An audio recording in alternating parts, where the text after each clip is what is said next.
Hi ma'am sir, kumusta?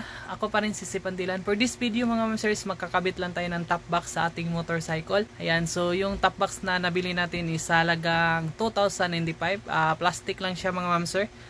Di kaya natin yung alloy na budget. So bumili din tayo ng bracket para sa pagkakabitan ng top box natin mga ma'am sir. So bago natin sisimulan, huwag kalimutan mag-like, subscribe, click na notification bell na rin para ayos tayo, di ba? So let's go!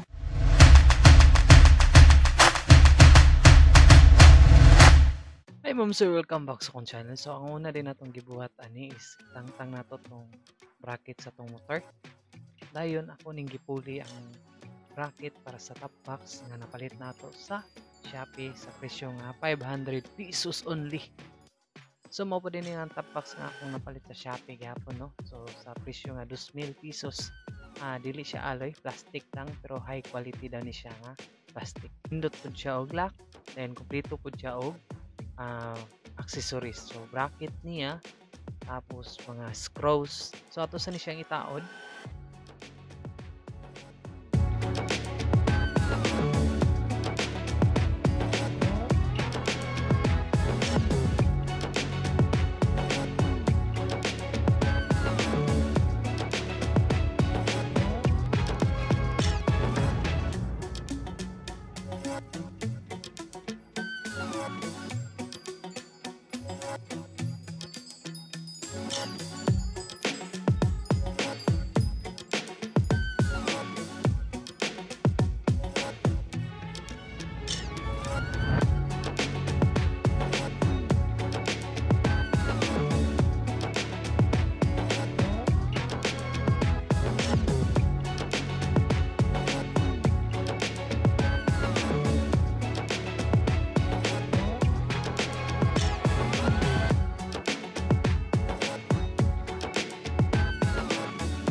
So after nimo mataod ni siya, pwede na din nimo ibutang ang top box.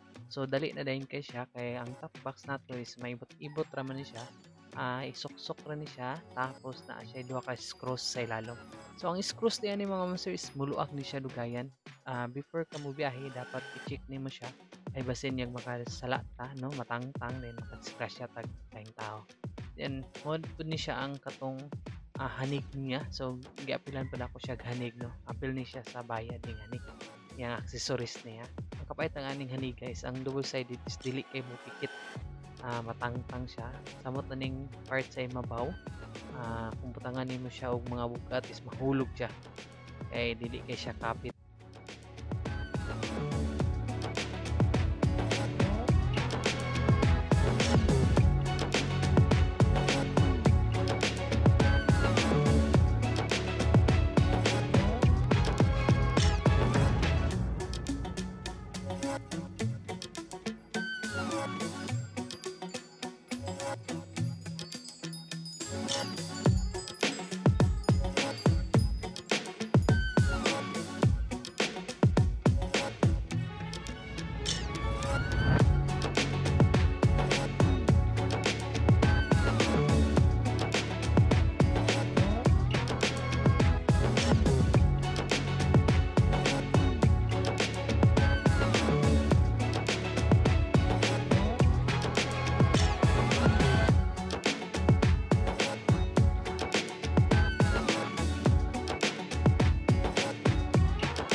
So medyo cute na gamay atong motor no na setup box. And so uso na ni siya ron no butangan og top box sa mga motor. Nindot magad po ni siya. Kung ka mulaag ka na kay pwede butangan sa imong mga gamit. So maura to. Kita-kita na po sa sunod ako upload.